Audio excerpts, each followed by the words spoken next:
Hola amigos, un día más estamos aquí en la tertulia de amigos en Radio Solidaria y Solidaria Televisión. Contamos con la presencia de Miguel Díez. Miguel, bienvenido. Bien hallado, Ramón, gracias. Bien, este sábado, es decir, el día 10 de junio, que es el segundo sábado de mes, es el Día Nacional de Oración.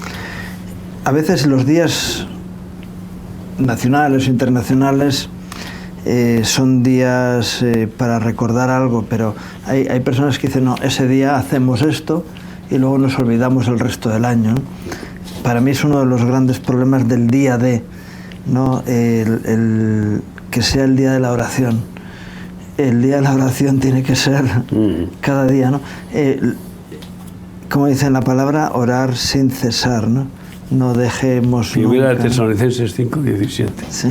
Tú sabes el libro que tú pues revisaste como editor de la editorial Remar, que Dios me permitió tener, que es orar como respirar. Y entonces para mí ahora ya es, yo no sé si con la tristeza de ver que he malgastado mucho tiempo por no orar más, ¿no? Entonces, en lugar de intentar chapotear a veces y muchas veces dar golpes al aire, ¿no? Pablo decía, no, yo voy al grano. Y efectivamente, pues oye, sin oración no hay lluvia. y esto es lo que me da cuento, porque la gente, una sequía tan feroz, pero no se puso de rodillas delante de Dios. Y bueno, pues hemos orado y orado para que lloviera ahora, y bueno, y ha llovido a mares, pero efectivamente sacan los muñecos pensando que llevar un muñeco puede motivar a Dios para que traiga agua, ¿no? Pues espiritualmente es igual. La lluvia del Espíritu, la lluvia del agua viva, de la gracia de Dios, de la misericordia de Dios y del poder de Dios para resolver los imposibles que el hombre tiene que enfrentar, pues es porque Dios se conmueve ante la oración, pero la oración de fe, no la oración religiosa, porque tú sabes. Porque en la palabra dice que pedir como conviene no sabemos. Es decir, orar es muy complicado. Es decir, no, racionalmente el tener un sistema de oración no es válido, ¿no? Es decir, no existe un sistema de oración. Bueno, yo también creo en una especie de sana rutina de la oración en cuanto a que hay temas que el Espíritu de Dios te ha puesto en el corazón de pedirle y que aún no has resuelto. Y entonces, poner, para enseñarnos a orar, pone el ejemplo el Señor de la parábola de la vida del juez injusto, que persistió hasta que le hizo justicia un juez malvado que por quitársela de medio. Cuanto más Dios, si persistimos, si perseveramos, ¿no? Entonces, yo tengo un pequeño libro de oración en el ordenador, donde voy añadiendo oraciones que creo que son necesarias para bendecir a alguien. Generalmente son oraciones para los demás, en favor de la iglesia, en favor del ministerio, en favor de las personas, de las familias. He estado orando por la restauración de un matrimonio, pues llevo meses, ¿no? Y tú ya sabes además de qué matrimonio es. Bueno, pues ahora parece que hoy se van a juntar otra vez. Entonces, bueno, vamos a ver si ahora hay que seguir orando para que al juntarse no se vuelvan a arañar el uno al otro, ¿no? Entonces, por ejemplo, ¿no? Y bueno, pues el Señor contesta. Hasta que no contesta, no puede ser pensar que puedes llegar y besar el santo y decir, Señor, ya te lo he dicho, ahí te lo dejo, a otra cosa. No, es una cuestión de la carga de la oración por compasión, por amor. Pero todo tiene que ser por amor. Si es por egoísmo, no vale nada la oración, ¿no? El arcángel Gabriel se acerca a Daniel, ¿no? Y le dice, desde el momento en que dispusiste tu corazón a humillarte delante de Dios, fue dada orden para que yo saliera, ¿no? pero ha habido impedimentos. Es decir, a veces hay situaciones que desconocemos en el mundo espiritual que traen complicaciones. Es decir, Dios es todopoderoso y lo podría hacer así, por decreto, pero a veces hay cosas que tienen que ser arregladas antes de dar la respuesta, adecuada. Pero Daniel, ¿qué hizo? Siguió orando. No dejó de orar. Sí. Siguió ayunando y orando hasta que le vino la respuesta, ¿no? Lo que pasa es que el arcángel le da la explicación de que al Señor le gusta responder lo más rápido posible. Pero sí que hay efectivamente pues en la mente de Dios, en su kairos, en su tiempo que no está bajo el tiempo, sino su decisión. El kairos es la medida que él quiere darle al tiempo, ¿no? Y entonces pues hay situaciones que hay que resolver. Por ejemplo, a veces tarda en responder una oración porque hay un impedimento del que ora.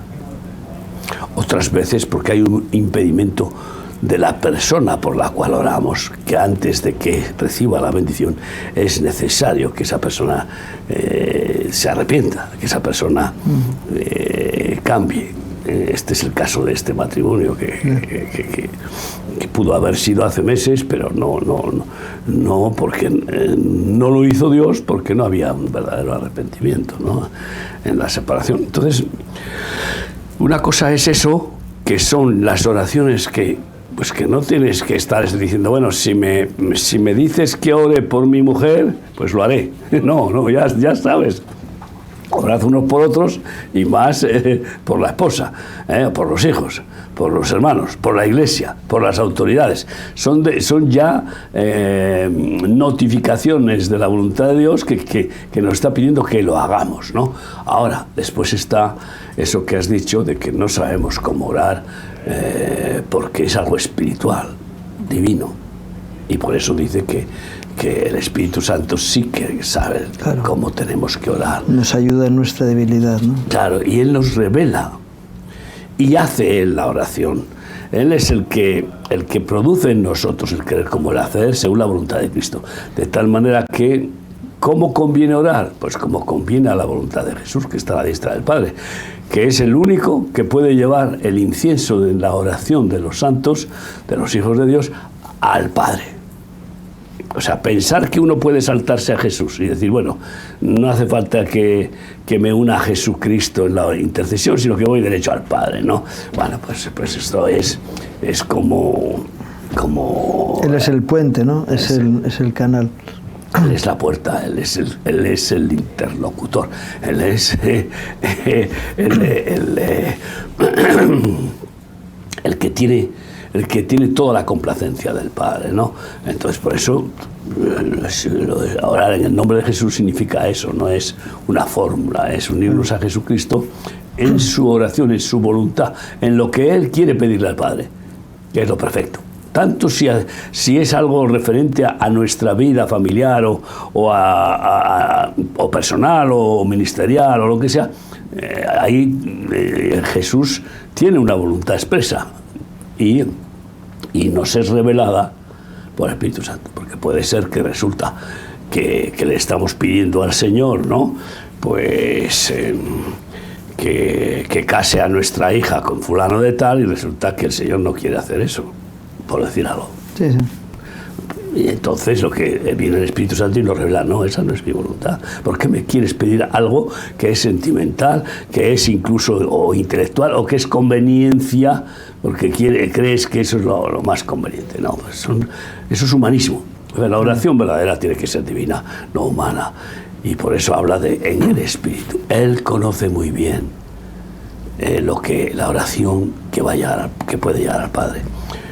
No recibe Dios nada que no sea de sí mismo. Es algo impresionante, porque solo Él es santo y solo Él es sabio y solo Él puede discernir absolutamente el bien del mal. Y si oramos pidiendo el mal, pues estamos apañados. Sí. Y muchos no se dan cuenta que están orando pidiendo el mal para sus vidas, ¿no? Pues aquellos... Y para la de otros, ahí estuvieron los discípulos de Jesús. Maestro, ¿quieres que pidamos que caiga fuego del cielo y destruya? No sabéis lo que decís. Estáis trasnochados. ¿De qué espíritu ¿no? sois? ¿No? Entonces la oración es la participación de la relación de amistad y de paterno-filial en Cristo Jesús con el Padre. De tal manera que es una comunión, es una verdadera comunión la oración. Y debe de ser inspirada, ¿no? Porque vamos a ver, si tú y yo queremos tener comunión y yo no espero a que tú me expreses cuál es tu manera de pensar o de sentir en nuestra relación, pues entonces estoy queriendo hacer un monólogo. No estoy queriendo imponer, estoy queriendo ser yo. Ese es el problema. El problema es que en cualquier relación, en cualquier comunión, en cualquier manifestación de amistad y de amor, el ego es el que sobra por completo. Tiene que haber una clara libertad.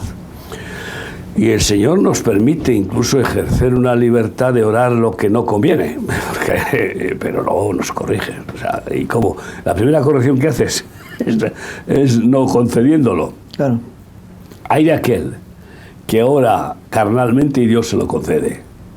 Hay de aquel. Y en la Biblia hay ejemplos. Y en la vida hay ejemplos muy claros, ¿no? Muy bien, pues ¿queréis carne? Pues carne hasta las narices, porque echáis de menos la carne de Egipto y una plaga de codornices, y resulta que después una mortandad porque se empacharon, y enfermaron. Esto es terrible. Sí, y luego ojalá muriéramos en el desierto. Pues y murieron todos. Solo llegaron a la meta los que nunca maldijeron, los que fueron valientes, los que nunca se quejaron, los que fueron fieles, ¿no? Y la generación que nació en el desierto y que por lo tanto no recibió la contaminación de la convivencia con un pueblo idólatra, asesino, perverso y cruel como era el pueblo egipcio. Claro, dice, el Señor enseñó a sus discípulos a orar, ¿no? Bueno, le pidieron, enséñanos a orar, como Juan les enseñó a sus discípulos, y el Señor les dice, no uséis de vanas repeticiones como los gentiles que piensan que por su palabrería serán escuchados. A veces uno tiene la tentación de orar bonito, de tener una fórmula de acercamiento a Dios pomposa, ¿no? Sí, esos son podríamos decir, los religiosos escritores, ¿no? Que llegan a rozar el ridículo. Pero cuando habla ¿no? de vanas repeticiones, cuidado, no dice no uséis repeticiones vanas, sí. Sino las vanas. Ahí hay que puntualizar. Por eso yo he insistido en que hay repeticiones que no son vanas, ¿no? Ahora, vanas repeticiones son aquellas que buscan primero la vanidad. Vano viene de vanidad, de la autobombo, ¿no? Es decir, como el publicano, ¿no? Ahí puesto de pie, imposta la voz y hace una opereta, ¿no? Pues a eso se refiere, a repeticiones de una especie de egolatría, de una especie de religiosidad hipócrita, ¿no? De querer aparentar o de querer figurar. Muchos de los que oran así oran no para Dios, sino oran al público, oran para quedar bien con el público, ¿no? Entonces, o para una especie de narcisismo religioso, para oírse a sí mismos y para complacerse a sí mismos, ¿no? En lugar de mirarse al espejo como la bruja, quién es la más guapa, pues al orar y al predicar, etcétera, se escuchan a sí mismos, se complacen a sí mismos y se alimentan de su vanidad, ¿no? Entonces, bueno, pues todo eso es basura, ¿no? Y lo que quiere decir Jesús bien claramente. Y también eso entraña, lo primero es orar con sinceridad. No puedes decir, Señor, estoy en completa paz delante de ti, porque no tengo nada que arrepentirme, como decía el fariseo. Señor, vengo a ti pues reconociendo mi pequeñez, mi inutilidad, mi incapacidad y mis fallos, porque esa es mi realidad. ¿Y qué te ocultaré yo a ti? ¿Cómo vendré yo a ti a montar un show teatral religioso? No. sinceridad y, bueno, por supuesto, humildad. Si no, no hay nada que hacer. O sea, si la oración no es humilde, no, ya de entrada es rechazada. El que le dice, te exijo que hagas esto porque tú dices en tu palabra. Tienes obligación de hacerlo. Esa es la actitud de Satanás, ¿no? Que es el fiscal que utiliza la ley de Dios para desahogar su furia, su criminalidad, ¿no? Y efectivamente tiene un derecho legal. Y uno podría decir, con un derecho legal, tú dijiste esto y ahora resulta que... Pero es falsedad, porque lo que Dios dice lo hace, lo que Dios promete lo cumple. El problema es que lo cumple con quien quiere. Y luego la quiere. Interpretación de lo que Dios ha dicho, el hombre arrima el ascua a sus sardinas siempre, ¿no? Claro, todo eso es pues la fiscalidad que tenemos hoy en nuestro país, un poco, el sistema jurídico de nuestro país, ¿no? Y ¿de quién es el fiscal? Pues el fiscal no es nadie que ejerce una actuación judicial independiente, sino que hace lo que yo le diga. Bueno, pues es un poco a título personal nuestra situación de oscuridad. Si queremos conseguir convencer a Dios, o sea, como que teniendo derecho a esa actitud no va a ninguna parte. No, es que a la ruina, claro. Claro. La oración es un acto espiritual. Yo estaba pensando antes, ¿no? Digo, alguien que está escuchándonos se le puede crear un embrollo tremendo con respecto a la oración, porque es un acto espiritual y solamente aquellos que son revividos en el espíritu pueden de verdad orar, ¿no? Porque lo demás está el sistema religioso de la repetición de mantras, que ese es el sistema babilónico, ¿no? Para mover a los dioses, que es lo que pasó con Elías y los sacerdotes de Baal, ¿no? Los sacerdotes de Baal repetían, se sajaban, se esforzaban, y Elías se reía de ellos, ¿no? Griten un poco más, porque Dios no... A lo mejor nos oye, está en la siesta o está ocupado en una labor muy importante y no les oyen. Y sin embargo, Elías solamente tuvo que implorar el mover de Dios y fue instantáneo, ¿no? Sí, invocar la omnipotencia y la manifestación de la voluntad de Dios, y punto. Pero hay oraciones que no las podríamos considerar del todo espirituales aparentemente, como la de que hace un niño, ¿no? Que está sufriendo y llora y grita y dice, Dios, ayúdame, ¿no? O la que hace cualquier desesperado en cualquier situación. Bueno, pues es natural esa oración, porque en cierta manera es que vamos, solo falta que se ponga a reír, ¿no? Y cuando está a punto a lo mejor de ser masacrado o de... Pero ahí se acaban las religiosidades, ¿no? Ahí se acaban todas las religiosidades, ahí sale el corazón, eso tal como es, ¿no? Y eso el Señor le conmueve, ¿no? Porque ahí sí que hay sinceridad. Ahí hay también dolor, sufrimiento y mueve la compasión de Dios. Esto está clarísimo. O sea que, y yo pienso también que sigue siendo la gracia del Señor que actúa en esa persona que está en esa situación límite para que clame, porque podría gritar otra cosa, sí, maldecir a Dios. Así que yo veo la gracia de Dios en la situación de quebrantamiento, de estar ahí sufriendo, y la gracia de Dios en la actuación de estando quebrantado, clamar a Dios misericordia, ¿no? Entonces, en las dos áreas, ¿no? Y también, bueno, pues el juicio de Dios en aquellos a los que quebranta merecidamente, porque aquí nadie puede decir yo no merezco ninguna disciplina de Dios. ¿Quién puede decir eso? Ay, amigo, esto es terrible. Entonces, en aquellos que merecidamente Dios les disciplina para ver si dejan de ser duros de corazón y orgullosos o lo que sea, o egoístas o perversos, y los quebranta, y entonces reaccionan diabólicamente en ese quebrantamiento y blasfema o lo que sea. Entonces viene el juicio de Dios. Así que también Dios quiere mostrar su naturaleza de juez santo, y por eso disciplina, pero a los hijos les castiga y les disciplina porque son hijos. A los que no son hijos los disciplina y castiga para poder manifestar lo que son en realidad, hijos del rebelde y padre de todas las rebeliones, que es del diablo, ¿no?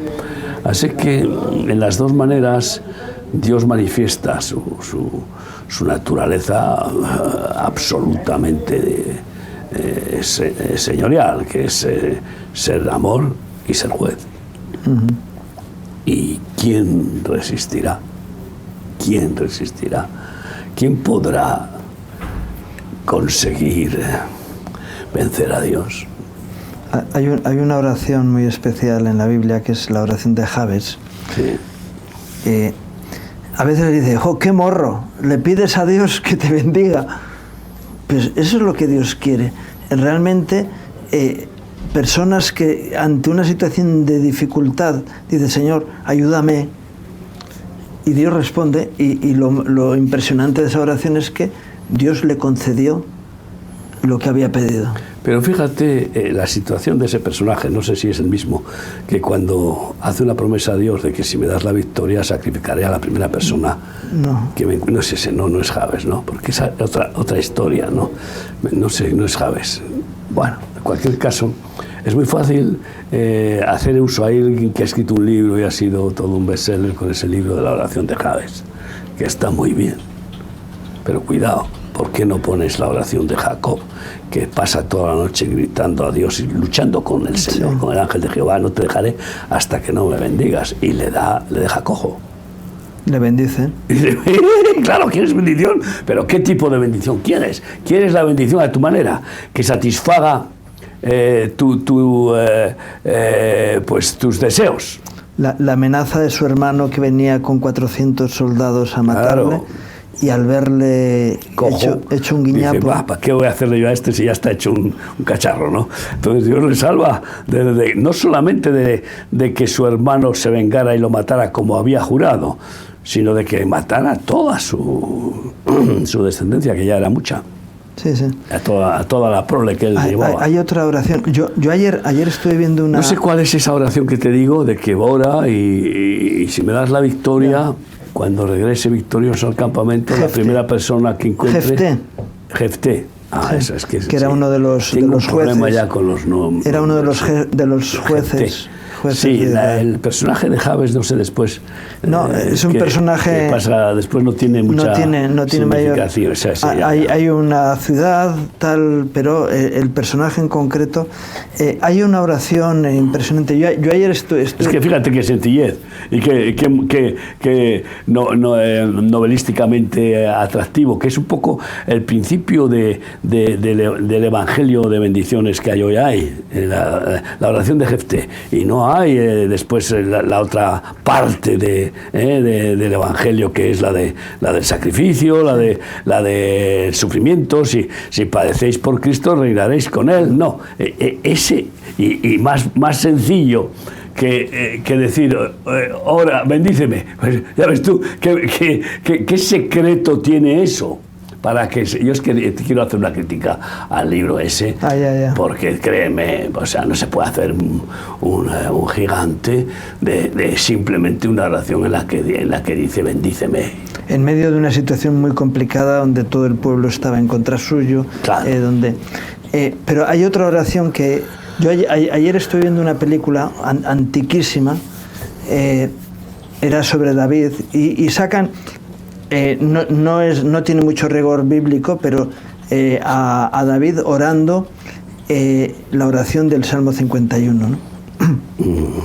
Hay una sequía por causa del pecado, sobre todo el pecado del rey con Betsabé, y bueno, cómo él manipula la situación y todo esto, pero cuando él se pone delante de Dios, David tenía el privilegio de poder usar el efod, que creo que fue el único, no sé si Salomón también, que tuvo ese privilegio, porque normalmente los reyes no podían usar el efod e ir delante de Dios directamente. Solo el sumo sacerdote. Sino el sumo sacerdote, ¿no? Entonces, pero él tenía ese privilegio y va delante del Señor a reconocer su pecado, ¿no? Y el Salmo 51 es impresionante en ese aspecto. Él dice, yo reconozco mi pecado delante de ti. Y es lo que cambia la historia de Israel en ese momento, ¿no? De una situación de maldición a una situación de bendición, ¿no? Y cómo es que en la película sale, mientras él está orando, cómo Dios responde con lluvia frente a la sequía que estaba viendo. Tú te das cuenta que ahí está la clave de por qué, bueno, me imagino que te darás cuenta, pero que quizá no pasamos de largo. ¿Por qué Dios pide que oremos por las autoridades? Porque si en la oración por una autoridad, y tú te imaginas que el presidente de un país que está siendo arruinado por la obstinación de su gobernante, como es Rusia o como es Ucrania, si Dios respondiera a las oraciones de compasión y de clamor de que Dios bendiga, ¿cuál es la bendición? Que mejor, la bendición es la conversión. Sí. Y entonces tú te imaginas a Putin de rodillas pidiendo perdón a Dios mundialmente, o a Zelensky, que es un judío. Los ha habido en la historia. Que de fe no tiene nada, o sea, él no tiene. Los ha habido en la historia. Cuentan de la reina Victoria de Inglaterra, que era una mujer de oración, y que la consecuencia fue el imperio británico, claro, que luego fue mal usado y mal... Sí, menudo después Dios, esa es la historia del pueblo de Israel. Dios quebranta la maldad, el egoísmo, la avaricia y la soberbia de Israel, dando potestad a los enemigos para que lo masacren. Y después hay quebrantados, piden socorro, perdón a Dios, y Dios vuelve otra vez a tener misericordia, los vuelve a bendecir, y entonces en esa bendición vuelve a haber la prosperidad, porque Dios no quiere que haya miseria, y menos en sus hijos. ¿De qué? Dios quiere que tengamos abundancia, pero que seamos justos en el uso de la abundancia, ¿no? Y entonces, pues otra vez se vuelven a endurecer y se vuelven a hacer avaros. Así que esta es la historia. Ha habido una bisoñez en el pueblo con respecto a la oración a las autoridades, ¿no? Yo no soy quien para juzgar las autoridades que hay. La palabra dice que los hijos de Dios juzgarán todas las cosas. A las espiritualmente, personas, ¿no? En el espíritu, claro. A las personas no, porque es un juicio de Dios final. Pero sí a las acciones. Pero sí a las acciones de las personas, ¿no? Entonces, el hecho de que alguien tenga una autoridad política no le exonera de responsabilidades.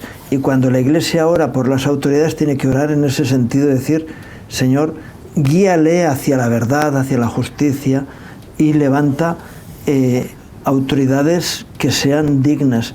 El Señor, cuando estuvo en la tierra, tenía autoridades indignas, como fueron Pilato y Herodes.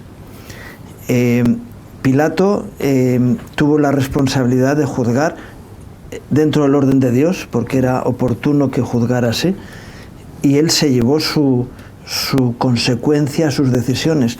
Pero en el caso de Herodes, dice, el Señor de alguna forma lo maldijo, ¿no? Después cuenta la historia que Herodes está un día ensoberbecido, diciendo voz de Dios y no de hombre, ¿no? Como le pasó a Nabucodonosor igual, y cayó muerto instantáneamente. Es decir, comido de gusanos, o sea que debió de ser una aceleración de la multiplicación de los gusanos en su cuerpo que lo devoraron por dentro. Bueno, efectivamente el pueblo gritaba, queremos oír voz de Dios y no de hombre, y sale él al balcón y dice, pues aquí estoy, escuchadme a mí, como diciendo yo soy Dios, que es siempre la egolatría supina de los dictadores de la historia, ¿no? Que algunos ya llegan al punto de exigir la adoración del pueblo, como hizo Nabucodonosor, y como hizo Darío, y como han hecho Calígula o Nerón, o tantos, ¿no? Entonces, y Y parece que hay alguno hoy que tiene o yo o la nada, o yo o el infierno. Parece que algunos tienen esa egolatría llevada a los extremos, ¿no? Y entonces, bueno, efectivamente, ese Herodes, además, es el que, bueno, había hecho barbaridades contra el plan de Dios. Claro. Y así Dios lo fulminó. Y la oración como una manera intelectual de conseguir algo, pues es maléfica. Eso es religión. Y religión... Oráis más, buscando... Ahí tienes los Hare Krishna, tienes que repetir, no sé si son 1000 veces al día. Ahí tienes los musulmanes 5 veces al día repitiendo. O el rosario. O el rosario, venga y venga y venga, repetir. Esas son las vanas repeticiones, sobre todo las que denuncia Jesús. Son las repeticiones religiosas, como un mantra, como tú has dicho, como una especie de talismán, como si se creen que, o como decimos, que tienen ya con eso conseguida la bendición. Como en el mundo evangélico se dice, en el nombre de Jesús, y ya está, eso es el sello definitivo, cuando lo que quiere decir es que vengo como embajador de Cristo, guiado por su Espíritu, a hacer esta petición. Eso es ir en el nombre de Jesús, es decir, en su voluntad. Y punto. De hecho, hay un versículo bien claro que parece que es en el Evangelio de Juan, que todo lo que pidierais conforme a mi voluntad os será hecho. Conforme a la voluntad de Jesucristo. Que nadie piense que Dios va a cambiar de voluntad porque por la cara bonita o la oración guapa. Aunque a veces mueve a su pueblo para que clame en algo que es conforme a su voluntad, y si no clama no lo hace. Porque claro, pedir... también puede ser que Dios cambie de opinión en algunas situaciones, porque ahí tienes que determina destruir al pueblo de Israel, porque vamos, ya igual que determinó a mandar el diluvio, pero estuvo 100 años esperando, y determina destruir al pueblo de Israel, intercede Moisés. Pero ¿cómo vas a hacer esto, Dios? Sí, de alguna forma provoca a Moisés a hacerlo. Provoca a ver, porque Dios está buscando. Dice, Dios está mirando desde los cielos a ver si encuentra algún hombre que sea sabio y que busque, y que le busque, que le clame, ¿no? Y entonces dice, ese pasaje es terrible, no hay ninguno. ¿Qué situación estaría el pueblo de Israel que no haya ni uno? Claro, pues sería cuando muere Isaías o cuando muere el único que quedaba y sus hijos perdidos. Era Ezequiel, ¿no? Ezequiel es el que profetiza eso. Ezequiel es el que profetiza. Bueno, el caso es que, y hoy pues es que cuando Abraham pide misericordia por Sodoma y Gomorra, porque ahí se encuentra su sobrino Lot y su familia y tal, dice, y si hubiera en la ciudad 50 justos, pagarán los justos por todos los pecadores. Si hubiera 50 justos no la destruiré. Y si hubiera 40, y si hubiera 30, y si hubiera 20, y si hubiera 10, al final no. Si hubiera 10 y ahí se quedó. No, tampoco la destruiría por 10. Y ya se quedó, porque claro, si no hay ni 10, es que eso está podrido completamente. No, de hecho, no había ninguno, porque algunos dicen del justo Lot. No era el justo Lot, hombre, por favor. Pero lo que sí dice, ¿dónde es Eso fue por compasión a Abraham, que intercede por Lot y que ya arriesgó su vida yendo con su gente a salvarle, a rescatarlo con espada. Pues resulta que después lo rescata con la oración, porque de justo nada. Pero es Judas, ¿no? En su carta que dice, que habla del justo Lot que se conmovía y dice, ¿y por qué no se salió de ahí? Pues claro, porque estaba atado por temas familiares y bueno, tal. Eso no es ser justo. No. En alguna manera... Era justificado. Estaba... por Abraham. Lo hacía justo Abraham, pero no era justo. Es que como Jesús nos hace justo a nosotros, y como Jesús puede hacer justo a alguien que es injusto, impío, a través de la intercesión de un justo. Como pensando en lo que va a hacer después, cómo lo va a justificar. Y como Dios no está en el tiempo, pues lo que será ya es para él si quiere. Y por eso, pues oye, nosotros ya hemos sido justificados desde antes de ser creados, ¿no? Entonces, pero todo eso es un poco complicado, pero en realidad, que nadie se engañe, justo nada, él estaba atado a una mujer perversa y había cedido y perdido su autoridad y había abandonado al ungido para ir en pos de lo que los ojos de lo fácil y lo enriquecedor, y se había quedado allí, claro, en el pantano, atrapado en las arenas movedizas de la perversión, la ciudad perversa. Y fíjate tú, además, ¿qué podemos decir de sus hijas, no? O sea, eran vírgenes porque en esa ciudad todos eran homosexuales, o sea, ninguno tenía interés por ellas, porque llegaron los ángeles y todos los varones de la ciudad querían a los ángeles, y luego les dice, no hagáis tal cosa, que son huéspedes, y la ley de la hospitalidad me permite, si es necesario, o sea, no me permite que yo consienta en que algo dañe a mis huéspedes. Si es necesario, tengo que dar la vida, y ahí tengo mis hijas, tomadlas, que son vírgenes, en lugar de que hagáis tal atrocidad. Y ellos dijeron, no, a ellas no las queremos, que queremos probarlos a ellos. Esto es increíble. Y luego fíjate tú qué hijas. Bueno, la mujer ya, para empezar, miró para atrás porque se quedaba ahí su corazón.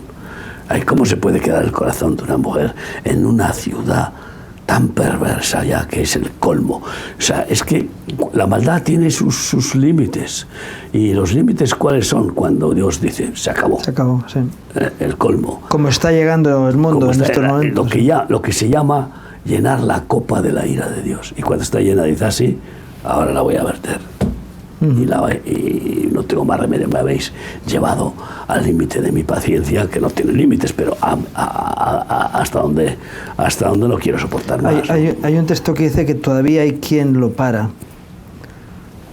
que es el Señor, es el Espíritu, pero son los intercesores, claro, que están, Señor, todavía queda alguno que va a doblar. Es el Espíritu Santo el que está parando al anticristo y dando prórroga.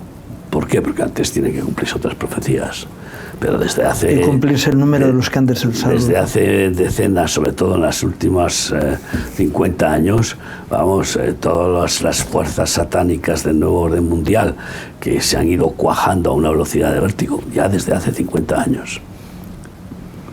Sí, de los años 60, 70 años. Sí, 70 ¿no? años, 60 y tantos años, pues se han ido cuajando, aunque vienen de tiempo inmemorial, porque Satanás es muy viejo. Entonces, todas esas fuerzas han querido levantar al anticristo ya hace 20 años. Y Bill Gates se pasó de la raya cuando dijo, en el año 2000, todo el mundo todos me veréis. Tú, qué declaración en las principales portadas de los periódicos más importantes del mundo. ¿Y qué significaba? Pues que quería decir que él iba a ser omnipresente gracias a su tecnología. Me imagino que con los hologramas que había desarrollado, lo que sea. En cualquier caso, no le pararon los pies porque él no iba a ser el anticristo.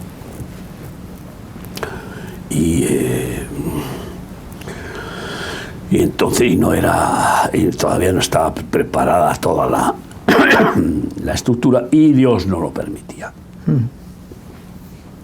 En cualquier caso, pues eso se está acelerando a gran velocidad, pero Dios lo para, el Espíritu Santo. ¿Para qué? Para que todavía se termine de cumplir el tiempo de la gracia, para que todavía los que faltan, que ya sabe Dios quiénes son.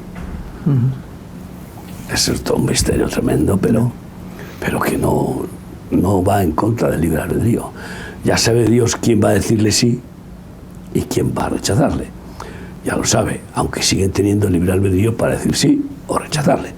Pero los que faltan sean salvados, sean llevados a la puerta estrecha, sean llevados a su Hijo, a Cristo, ¿no? Y Él los salve. Entonces, cuando se acabe el tiempo de esa gracia, y entonces que detiene al espíritu de Cristo, que es el Espíritu Santo, es como quitar las barreras y entonces ya arrasa el demonio. Y los cristianos no tiene sentido ya que oremos, se acabó. Que intercedamos, orar sí, ¿no? Que oremos por las almas, que oremos por... Eso es, aquí no me he expresado correctamente. Que intercedemos por la salvación de las almas, por la evangelización. No, es más, a correr. Claro. A correr, porque ya no tiene sentido, y además todos estarán desesperados, desenfrenados, endemoniados, y buscando fábulas y con tu pan te lo comas, ¿no? A partir de ahí. Claro, y entonces... Cuando se cierra la puerta, olvídate. Se cierra la puerta, ese es el último Yom Kippur. Incluso los religiosos que han basado su vida en el sistema religioso y no en la comunión esos con Dios. Estarán conformando la gran ramera religiosa, que es esa red mundial de las distintas religiones, de todas, yo creo, porque al final los verdaderos hijos de Dios no son de ninguna religión, son hijos de Dios. Eso es Babilonia. ¿Qué tiene que ver ser hijo de Dios con ser de una religión? O eres de una religión o eres hijo de Dios. Y este es el gran problema. El gran problema es cómo responder al llamado salid de Babilonia, hijos míos. ¿Por qué? Porque Babilonia es la madre de todas las religiones. Esto está claro, Babilonia, ¿no? Y entonces, ¿desde cuándo Jesucristo vino a fundar ninguna religión? Pues esto es tan sencillo, pero difícil de que eso cale. ¿Sabes por qué? Porque, claro, las religiones están siendo dominadas por aquellos que, como los políticos, tienen su poltrona y no quieren soltar su poltrona porque eso les da dinero, poder, sí, fama, gloria, dominio. Y entonces están completamente envenenados. Y salvo alguno que Dios de repente los saca del sistema. Pero y entonces ellos... En esa oscuridad fanática religiosa de que la religión que ellos gobiernan es más importante que Dios, pues no hay escrúpulos. Y ellos son los que van a perseguir a los que no quieren saber nada con el sistema. Van a ser, la gran ramera, como siempre, va a ser el instrumento del dictador, como en toda la historia lo fue, para perseguir a los disidentes. Esto es increíble, ¿eh? Y perseguirles, o te dejas poner la señal de la bestia o ejecución. Y entonces esos ya no tendrán obstáculo para dejarse poner el 666, porque son parte del 666 en términos ideológicos y de intereses y de sí, y de espíritu. Tremendo. Animar a que se siga orando, y especialmente claro. El día de la oración, pues también.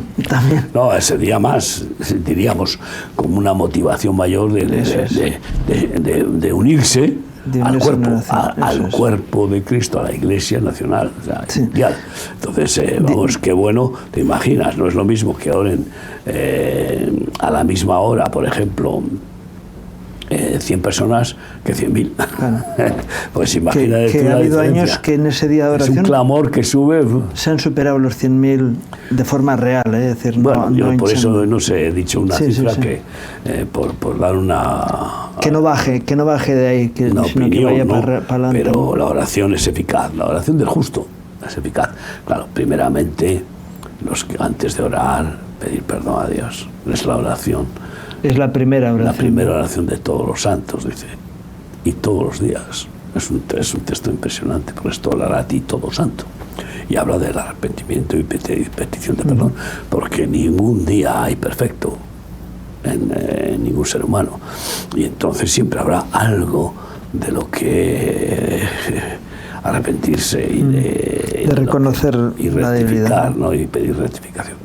Y después de esa petición de perdón, de purificarse, Señor, libra mi mente, lleva mi mente a tus pensamientos y mi corazón a tus deseos, libérame de mí mismo y Señor, tómame como incensario, quiero ser tu incensario. Y dame tu gracia. Para que salga tu incienso, el incienso de tu espíritu a través de mí, como tú quieras, en la forma que tú quieras. Si quieres en lenguas, si quieres a gritos, si quieres en llanto y en súplica, como tú quieras. Porque claro, tú sabes que hay muchas clases de intercesiones, de oraciones. Manifestaciones de oración. Súplicas. Algunas como dice ese texto que has usado antes, de que el que sabe orar como conviene gime con gemidos indecibles, ¿no? ¿Te imaginas? Pues es una forma de interceder a gritos, con gemidos, con estertores, ¿no? O sea, algo... Yo he experimentado alguna vez esa forma de oración y es terrible, o sea, te rompes por dentro y explotas en gemidos. Es como oír el gemido de una paloma, porque ha muerto su palomo, por ejemplo, que son parejas para toda la vida. Pues eso con un amplificador, llévalo a un nivel impresionante, ¿no? Y a una especie de temblor, y es un terremoto. Esa oración es un santo terremoto que conmueve y que hace que los cielos se rasguen, se abran y que los demonios salgan, salgan horrorizados y que el Señor se conmueva, claro.